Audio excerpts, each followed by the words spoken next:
Narito ang malalaki at makabuluhang balita ngayong araw. Hataw Balita ngayon.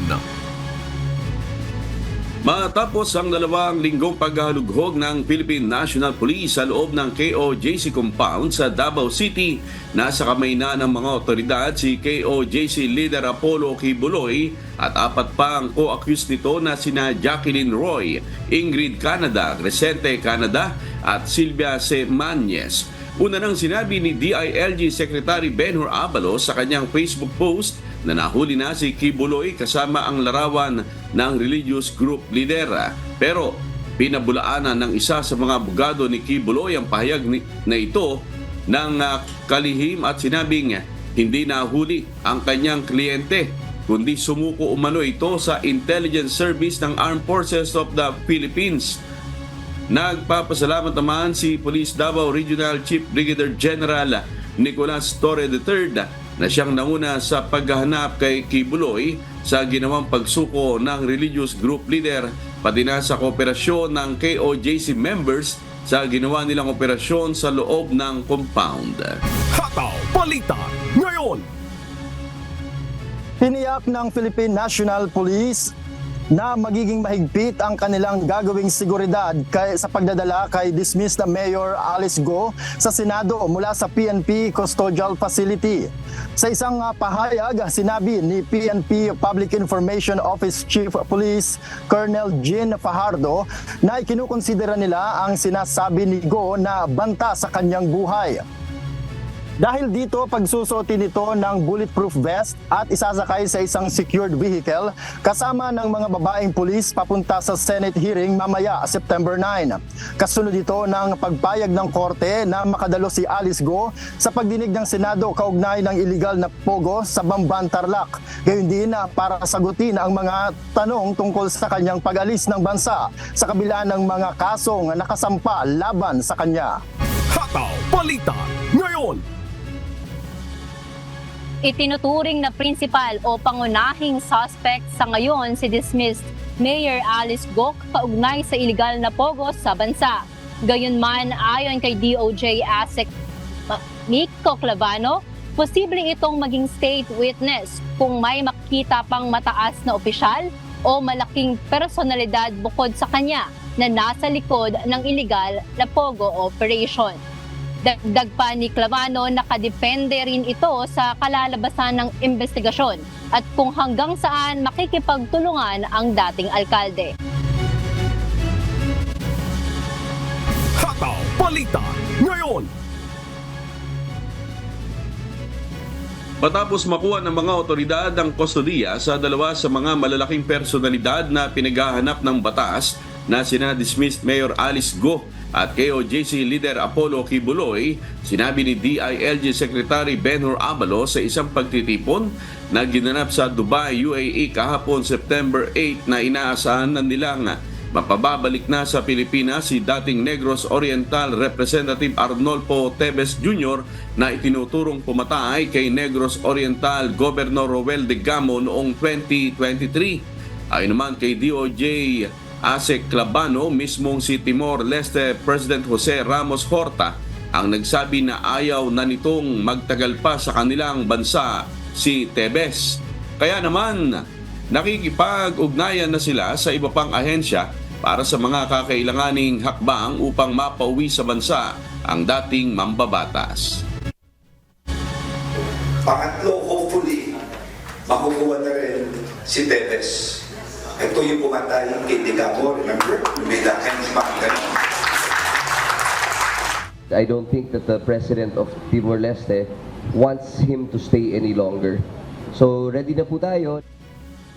Hataw Balita ngayon.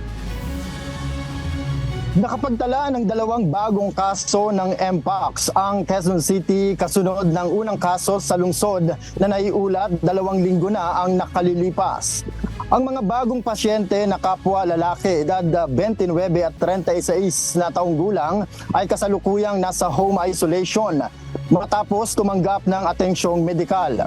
Kaugnay nito, hinimok ni Quezon City Mayor Joy Belmonte ang mga residente ng lungsod na magpatupad ng preventive measure laban sa Mpox gaya ng palagiang paghuhugas ng kamay, pag-iwas sa mga taong may sintomas ng sakit at agad na pagpapakonsulta sa doktor kapag nakaramdam ng anumang sintomas.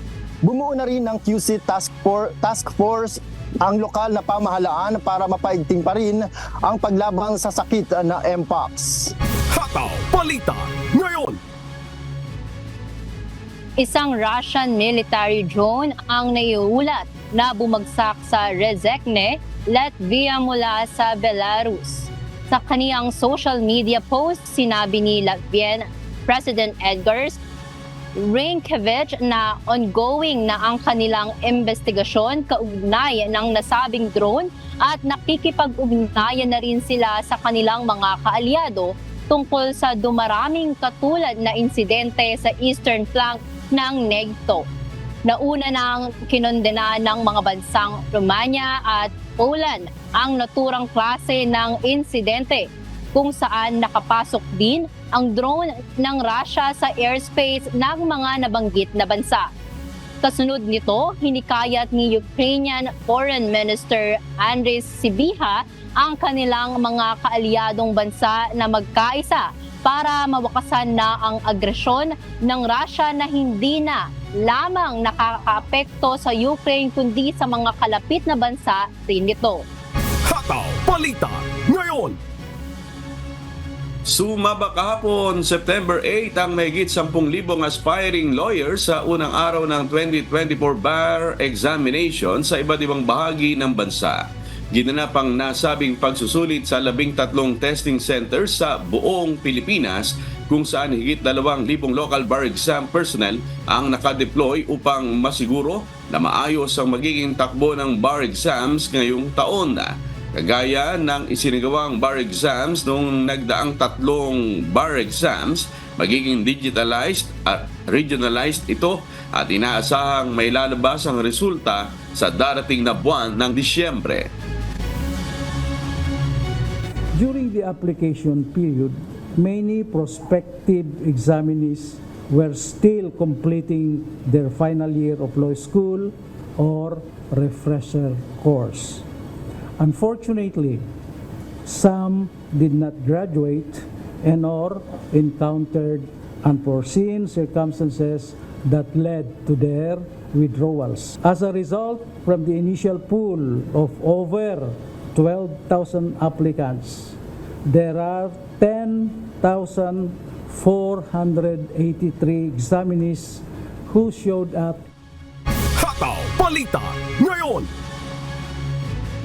May good news po tayo para sa ating mga motorista dahil magkakaroon po ng rollback sa presyo ng mga produktong petrolyo ang mga kumpanya ng langis bukas araw ng Martes, September 9. Batay sa inisyal na pagtaya ng mga oil company, maaaring bumaba ng 1 peso and 30 centavos hanggang 1 peso and 50 centavos ang presyo ng kada litro ng diesel. Magkakaroon din ng tapya sa presyo na 1 peso and 50 centavos hanggang 1 peso and 70 centavos sa presyo naman ng kada litro ng gasolina. Posible rin ang rollback na 1 peso and 40 centavos hanggang sa 1 peso and 60 centavos ang kada litro ng kerosene. Mamaya iaanunsyo ng mga kumpanya ng langis ang final price adjustments na ipatutupad nila bukas.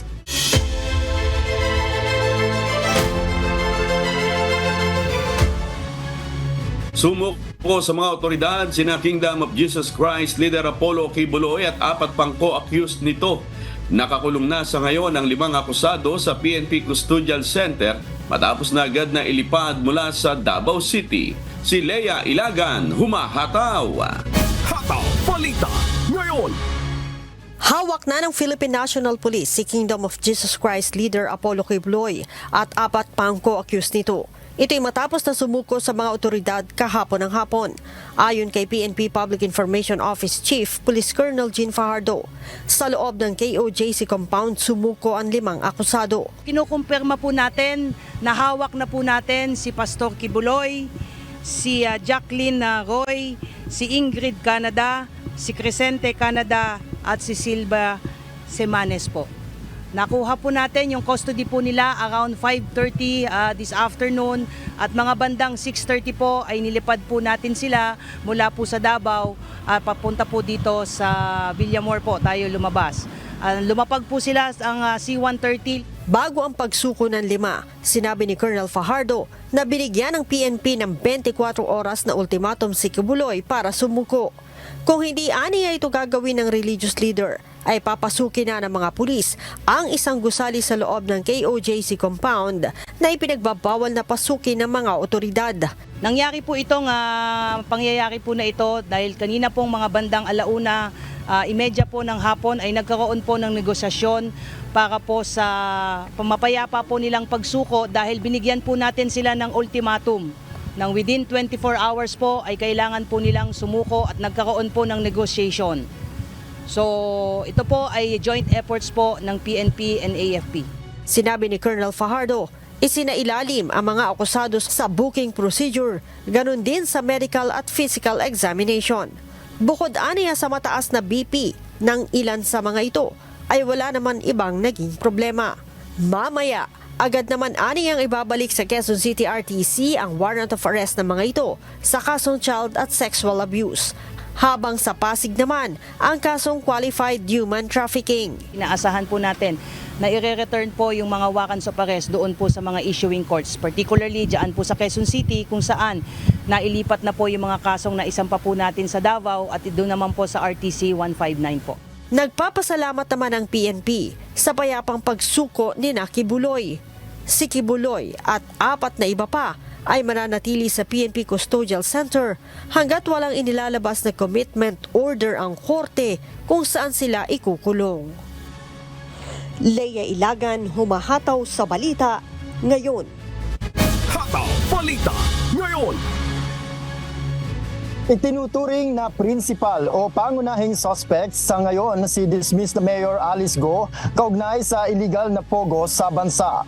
Gayunman, ayon kay DOJ ASEC Amico Clavano, posible itong maging state witness kung may makikita pang mataas na opisyal o malaking personalidad bukod sa kanya na nasa likod ng illegal pogo operation.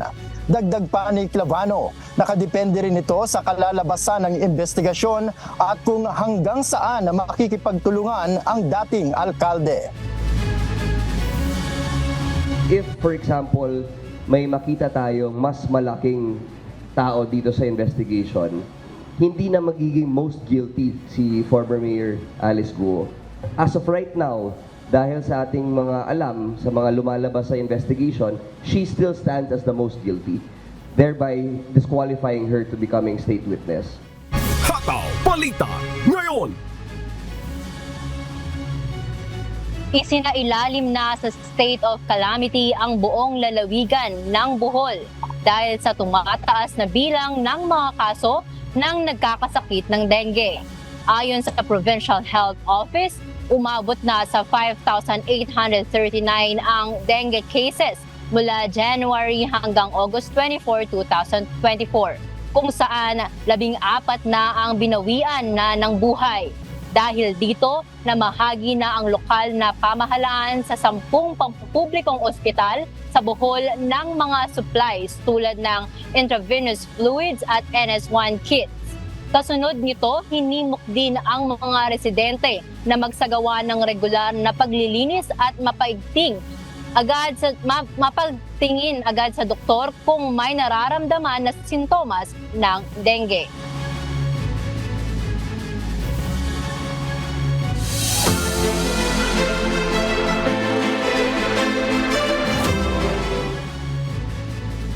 Nahigop na ng Salvor Company ang nasa 1.2 million liters ng langis mula sa lumubog na motor tanker Terra Nova sa Bataan. Si Benedict Samson humahataw. Hataw Balita ngayon. Matapos ang nasa 5 araw na tigil operasyon sa pagsipsip sa langis sa laman ng motor tanker bunsod ng pananalasa ng habagat na pinalakas ng bagyong Enteng. Nitong Sabado, September 7, muling ipinagpatuloy ang siphoning operation sa lumubog na barko.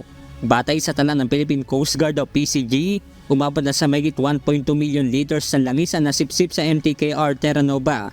Ayon pa sa PCG, nasa 8,690 liters kada oras na nahihigop na langis mula sa lumubog na barko. Samantala, habang isinasagawa ang siphoning operation, nagsagawa rin ng aerial surveillance at pag-monitor naman sa ground zero ang BRP Sindangan, kung saan nakakita ng oil sheen pero kaagad din itong inalis ng mga otoridad. Benedict Samson, umahataw sa balita ngayon. Hataw Balita ngayon. Hindi bababa sa 61 ang naiulat na namatay nitong nakaraang Sabado, September 7, nang salakayin ng Israeli military ang Gaza Strip. Sa kabila nito, itinuloy ng United Nations ang kanilang polio vaccinations para sa mga bata sa Gaza matapos makakita ng pagtaas ng bilang ng kaso ng polio sa lugar na hindi nangyari sa loob ng mahabang panahon. Sa tulong ng Health Authority sa Gaza, plano ng ahensya na makapagbakuna ng nasa 6,400 bata sa Palestine. Ayon pa sa mga UN officials, mahigit sa kalahati na sa target na bilang ng babakunahan ang kanilang nabigyan ng bakuna sa unang stage ng vaccination sa southern at central area ng Gaza Strip. Hataw Balita ngayon. Nagdaos ng campaign rally sa Mosinee, Wisconsin si presidential candidate Donald Trump nitong Sabado. Binigyang diin nito ang mga issue at taripa ng pagkuha ng trabaho ng mga immigrant sa bansa. Ito ang humahataw na balita ni Daniel Encarnacion. Hataw Balita ngayon. Nagbigay ng babala si Republican presidential candidate Donald Trump na maaaring makakuha ng bagong trade restrictions ang ibang bansa kahit na mga kaalyado gaya ng European Union. Inulit din nito ang pagiging panganib ng mga illegal immigrant sa mga residente.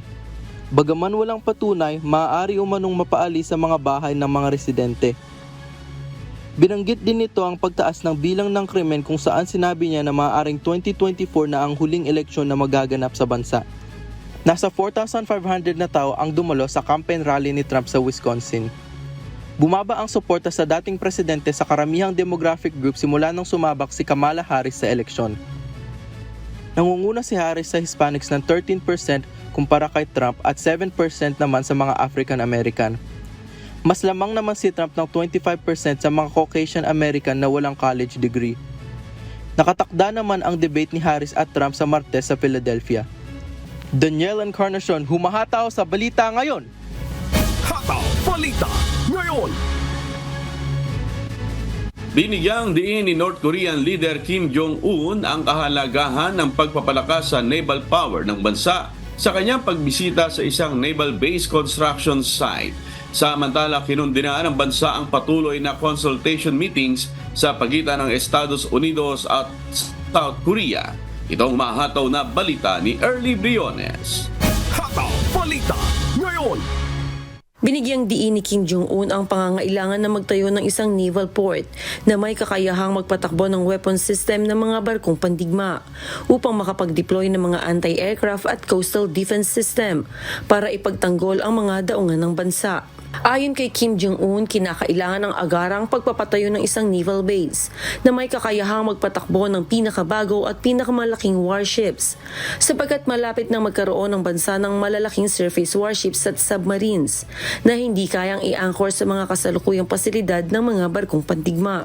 Subalit hindi pa matukoy kung saang lugar ito itatayo. Sa hiwalay na pagbisita ni Kim Jong-un sa isang shipyard, iniutos niya na dagdagan ng national investment sa mga proyekto sa paggawa ng barko upang agarang maipatupad ang mga plano at pundasyon sa pag-unlad ng shipbuilding industry ng bansa. Binigyang diin din ni Kim Jong-un ang pangangailangan na gawing modernisado ang munitions production ng bansa upang masiguro ang high performance ng mga bagong gawang military hardware nito. Kinundina naman ng North Korea ang isang consultation meeting at simulation drill na isinagawa kamakailan lamang ng Estados Unidos at South Korea. Inilarawan ng Foreign Ministry ng North Korea ang nasabing aktibidad bilang isang reckless move ng mga nasabing bansa para guluhin ang strategic stability ng North Korea na nagpapataas ng posibilidad ng isang nuclear crash. Early Briones, humahataw sa balita ngayon.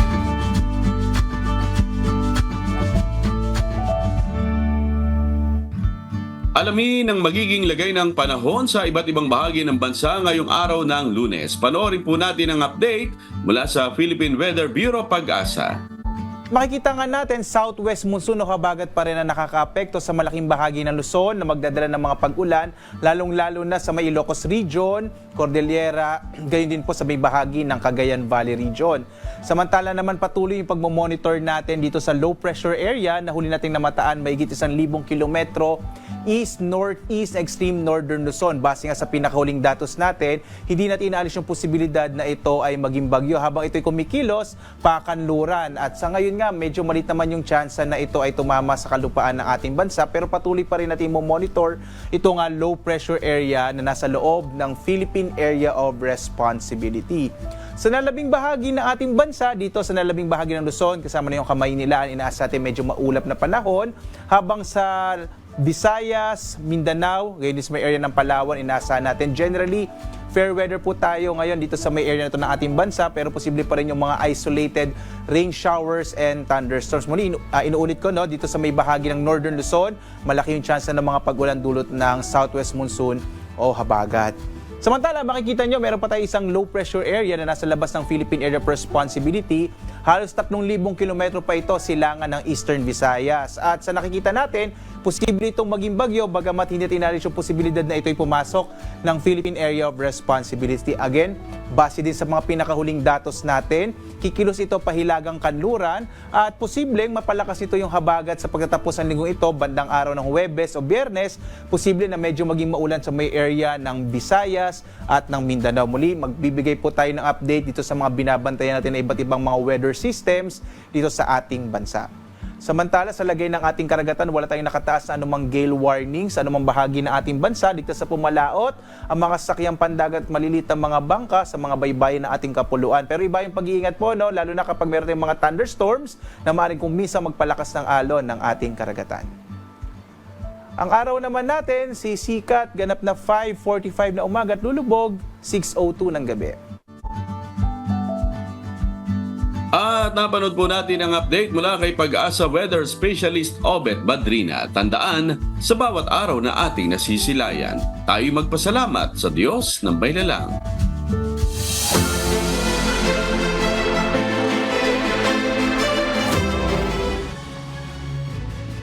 Bumalik na ang daan-daang pulis na idineploy sa KOJC compound para hanapin si Apollo Kibuloy.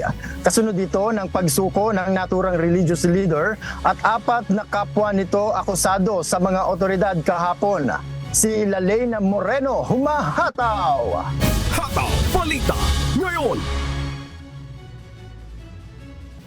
Balik na sa kani-kanilang dating assignment ang mahigit 2,000 pulis na idideploy sa compound ng Kingdom of Jesus Christ sa Buhangin, Davao City. Ito ay matapos sumuko sa mga otoridad ang KOJC leader na si Apollo Kibuloy at 4 na co-accused nito. August 24 ng madaling araw nang pasukin ng daang-daang pulis ang KOJC compound para hanapin si Kibuloy at mga kasamahan nito. Kasama sa mga idineploy na pulis ang CDM contingents, tactical security teams, arresting personnel, investigators, searching personnel at ancillary services team. Ang mga ito ay mula sa Police Regional Offices 10, 12, 13 at SAF. Ayon kay Police Regional Office 11, Regional Director Police Brigadier General Nicolas Torre III, pasado alas 7 kagabi nang ipina-pull out niya ang kanyang mga tropa sa compound. Kahit pagod, nakangiting umalis sa compound ng mga pulis, bit-bit ang kanilang mga gamit.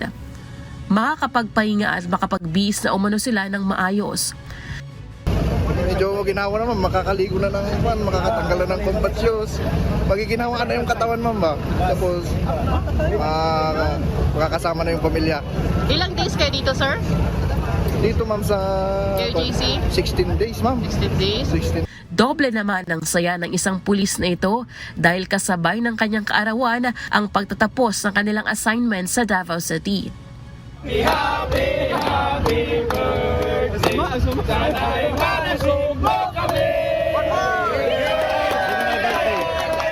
Nagdiwang at nagsaya naman ang mga KOJC members dahil malayo na silang makapagtipon-tipon sa loob. Nakipagkamayan at nagpasalamat pa sila sa mga lumalabas na tropa ng pulis. Mayroon namang umiiyak habang nananalangin sa loob ng KOJC Cathedral. Kagabi, nagkaroon ng pagtitipon at kasiyahan ng mga pulis sa loob ng Camp Katitipan sa Davao City. Dito, nagpasalamat sa General Torres sa kanyang mga tropa. Mabuhay tayong lahat! Maraming salamat pong muli sa inyong kooperasyon. Sa 2 linggo nating paghihirap, nagbunga rin ang lahat ng ito. Anya, tapos na ang kanilang tungkulin sa pagsisilbi ng warrant of arrest, kaya maaari nang umuwi o bumalik sa kanilang mga assignment ang mga pulis. Effective this moment, uwian na sila. And I'm asking just the higher headquarters, nabigyan naman sila ng leave. Dahil naman. Ayon pa kay Torre, masaya siya na nasa kamay na ng mga otoridad si Kibuloy kahit hindi sila mismo ang nakahuli sa kanya. Naniniwalaan niya siya na lahat ng kanilang ginagawa ay nakatulong para sumuko ito. You know, this is a whole government approach. Diba? This is a whole government approach. Hindi yan kung sino ang may credit, sino ang may... Walang ganun. Basta, ang importante, ang utos ng korte ay nasunod. Lelaine Moreno, humahataw sa Balita Ngayon. Hataw Balita Ngayon. Good news sa mga turista at local residents. Bukas na sa publiko ang Baguio Mansion Presidential Museum. Ayon sa Department of Tourism, nakitang magpapalakas ng turismo at ekonomiya sa summer capital ng bansa ang pagbubukas ng atraksyon sa City of Pines. Si Grace Doctolero, humahataw. Hataw Balita Ngayon.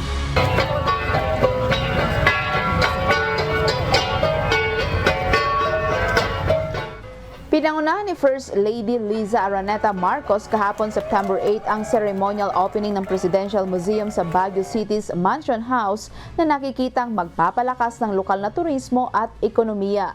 Naglalaman ang Presidential Museum ng mga gallery na nakatuon sa bawat isa sa mga nakaraang presidente ng bansa na nagpapakita ng kanilang mga nagawa. Maaaring tuklasin ng mabisita ang mga makasaysayang timeline, artifacts at memorabilia mula sa kanilang mga termino na nag-aalok ng malalim na pagtingin sa kasaysayan ng pagkapangulo ng Pilipinas. Bilang karagdagan sa exhibit, nagtatampok ang museo ng opisina ng Pangulo, ang Presidential Hall. Naniniwala ba kayo mga kasangbahay na sa bawat matagumpay na lalaki ay may isang babae na nakaalalay? Dito sa hallway ng Presidential Museum makikita ang mga paintings ng mga First Ladies.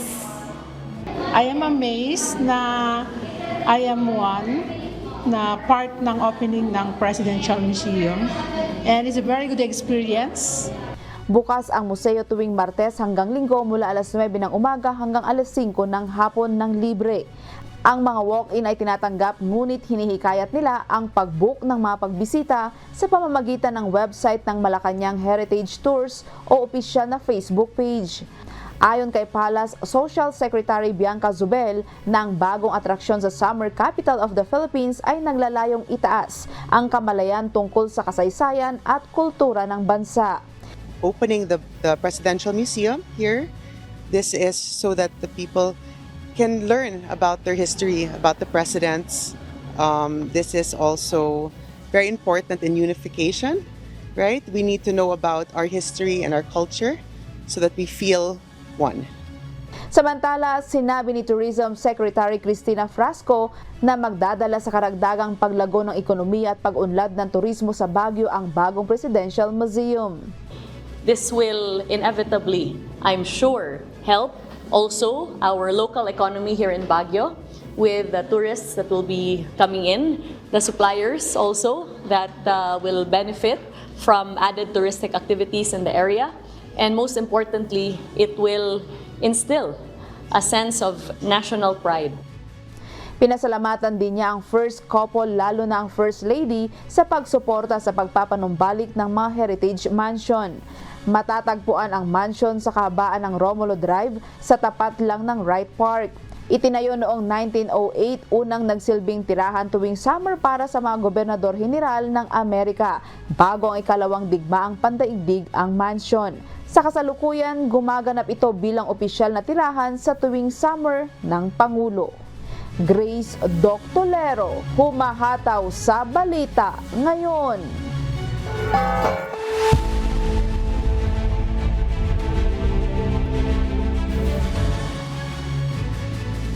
Sorpresang tinapos na ni New Democratic Party Jagmeet Singh ang supply and confidence agreement nito sa Partido Liberal ni Canadian Prime Minister Justin Trudeau dahil sa party pressure, campaign strategy at pakikipaglaban ng punong ministro sa mga unyon. Kinabukasan ng Liberal government nanganganib dahil sa posibleng pagsasagawa ng maagang eleksyon. Mula sa Grand Prairie, Canada, may humahataw na balita si Jeffrey Reyes live. Hataw Balita ngayon. Jeffrey, ano ang magiging epekto ng desisyon na ito ng NDP sa gobyerno ni Trudeau? Yes, good morning amigo Sherwin. Dahil tapos na nga ang kasunduan ay nangangahulugang ito na nanganganib ang kinabukasan ng Liberal Party ni Canadian Prime Minister Justin Trudeau. Posible kasi na anumang oras ay maaaring buwagin ito sa pamamagitan ng isang non-confidence vote kapag bumalik na sa sesyon ang parlamento ngayong buwan kung saan ang maaaring resulta ay makabuo ng mayorya ng Conservative Party. Hindi naman nagbigay ng malawak na detalye si Singh hinggil sa pagkalas nito sa kasunduan maliban sa party pressure, campaign strategy at pakikipaglaban ng punong ministro sa mga unyon. Gayunman, ayon kay former NDP advisor Jordan Lechnitz, nais ng partido na dumistansya sa gobyerno ni Trudeau upang mapaghandaan ang 2025 election. Umaasa naman si Prime Minister Trudeau na maisantabi ng NDP ang usaping politika at mapagtuunan ang kapakanan ng mga Canadian. Samantala, Sherwin, tinawag naman ni Opposition Leader Pierre Marcel Poliver ang hakbang na ito ni Singh na isang palabas. Balik sa iyo, Sherwin. Yes, Jeffrey, meron bang naging magandang bunga naman yung nagdaang kasunduan ng dalawang partido? Amigo, isa sa pinakamalaking bagay na ipinakilala sa ilalim ng kasunduan ay ang Supply and Confidence at National Dental Care Program. Ang layunin ng programa ay upang pasakop ang mga gastos sa ngipin para sa mga Canadian na mababa ang kita at walang access sa mga pribadong plano. Bukod dito, naipasa rin ang Sustainable Job Act na nilalayong suportahan ang paglikha ng mga sustainable job at paglago ng ekonomiya sa isang net zero company. Balik sa iyo, Sherwin. Alright, maraming salamat Jeffrey Reyes mula sa Grand Prairie, Canada. Hataw Balita ngayon. Inihayag ng National Hurricane Center na inaasahang mabuo ang isang bagyo mula sa Gulf of Mexico sa susunod na linggo. Ito ang humahataw na balita ni Abby Valdez. Hataw Balita ngayon.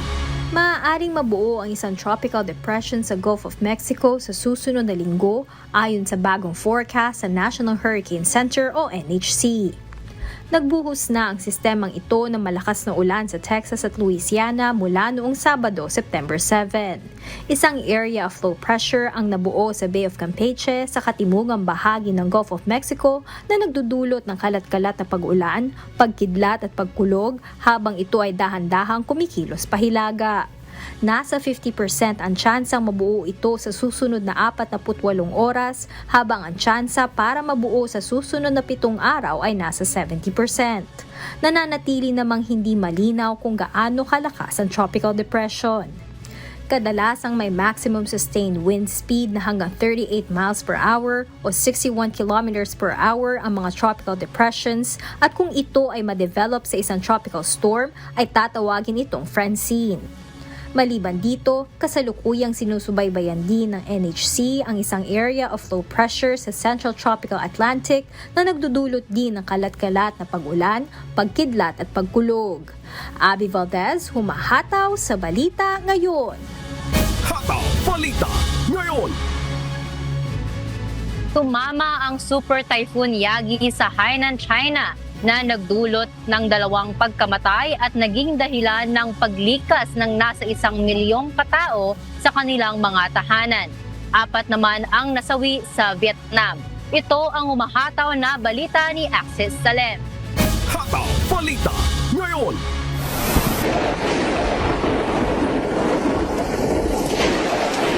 Nagdulot si Super Typhoon Yagi ng malawakang pinsala sa probinsya ng Hainan sa China at Northern Vietnam. Nagdulot ang bagyo ng pagkasawi ng nasa 6 na individual at nasa mahigit sa 1 milyon ang bilang ng mga lumikas sa kanilang mga tahanan. Naglandfall ang Super Typhoon sa Hainan noong Biyernes at humampas sa Northern Vietnam bandang hapon ng Sabado, September 7. Unang humampas ang Yagi sa Hainan, China at pagkatapos ay pumasok sa Northern Vietnam kasama ang lungsod ng Haiphong. Nabuo ang Yagi sa mainit na dagat sa silangan ng Pilipinas at naging ikalawang pinakamalakas na tropical cyclone ng taon. Nag-generate ang bagyong Yagi ng hangin na nasa 234 km per hour sa Hainan. Nagdulot ng power outages sa mahigit 800,000 na tahanan. Sa Vietnam, umabot ang hangin sa lakas ng 160 km per hour na nagdulot ng malubhang pinsala. Samantala, nag-evacuate na ang nasa mahigit 50,000 tao sa Vietnam at sinuspinde ang mga operasyon sa mga paliparan maging ang pampublikong transportasyon sa Hanoi ay tinigil na rin. Axis Salem, humahataw sa balita ngayon!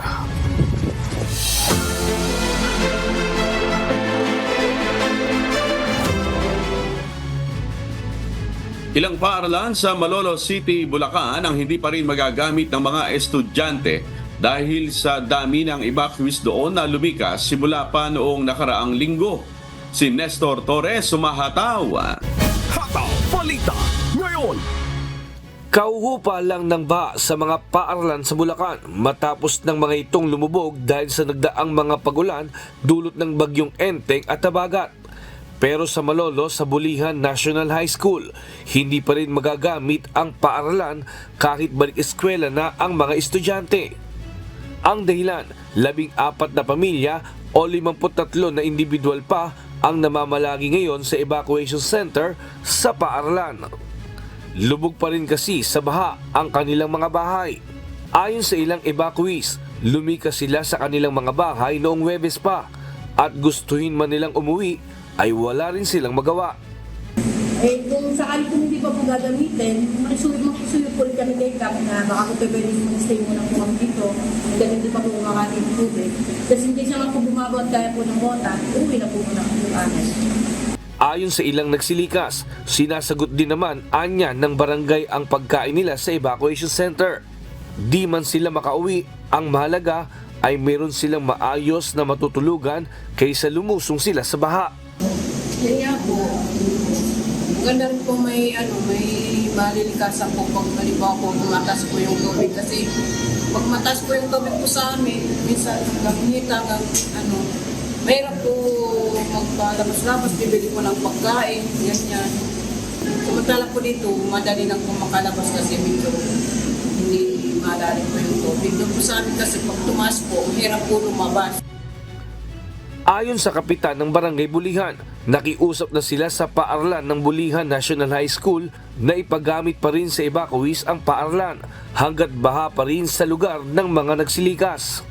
Ito naman ay sa pakipag-ugnayan po ng Sangguniang Barangay ay pumayag po si Sir Song na ito ang maging evacuation center. So, hindi naman siguro ito makaka-apekto sa pagpasok ng mga bata. Kasi, siyempre, kung pasyon, kailangan yung mga kabarangay, yung mga tao, kailangan naman ay hindi mababad sa tubig. Sapagkat ngayon, malalim pa rin po sa kanilang tinitirahan. Hiling naman ng kapitan ng Barangay Bulihan, magtuloy-tuloy sa Bulacan ang paglalagay ng floodgate para makontrol at mapigilan ang tubig papunta sa mga mabababang lugar. Samantala, bukod sa Bulihan, Nananatili naman ang baha sa Malolos Integrated Elementary at High School kung saan nakauwi na ang mga nagsilikas. Sa ngayon, humuhupa na ang baha sa halos lahat ng paaralan sa Malolos City. Tuloy na rin ang klase pero asahan na ang paglilinis sa mga room at paligid dahil sa iniwang basura at kalat ng baha. Nestor Torres, humahataw sa balita ngayon. Hataw Balita Ngayon. Patuloy po namin kayong inaanyayahan sa gaganaping mass indoctrination ng MCGI. Day 1 na po tayo ngayong Lunes 7 p.m. Philippine Time sa official MCGI social media accounts. Kabilang ang MCGI channel, ang official YouTube channel ng Members Church of God International.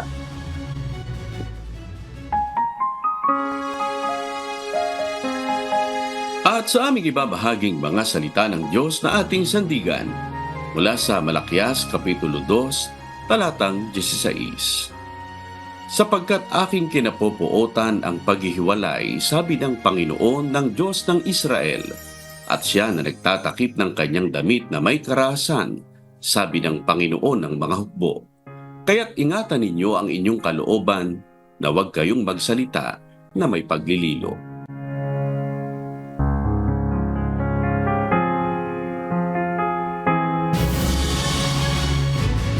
At yan po ang mga humahataw na balita ngayong umaga ng Lunes, ikasyam sa buwan ng Setyembre 2024. Sa ngalan po ng lahat ng bumubuo ng UNTV News and Rescue, UNTV Radio La Verdad 1350 at ng ating mga correspondent mula Luzon, Visayas at Mindanao. Mula po rito sa Pilipinas, ako po ang inyong amigo Sherwin Pulubong. At iyan po ang mga humahataw na balita sa iba't ibang panig ng mundo ngayong Monday morning, September 9, 2024. At mula rito sa North Battleford, Saskatchewan, Canada, ako naman po si Noel Poliarco. Ako naman si Winnie Rivera mula dito sa Chicago, USA. At dito sa UNTV at UNTV Radio La Verdad 1350, Diyos ang aming sandigan. Serbisyo publiko ang aming pinahahalagahan. Susunod na ang Good Morning Kuya. Salamat po sa Diyos at magandang umaga.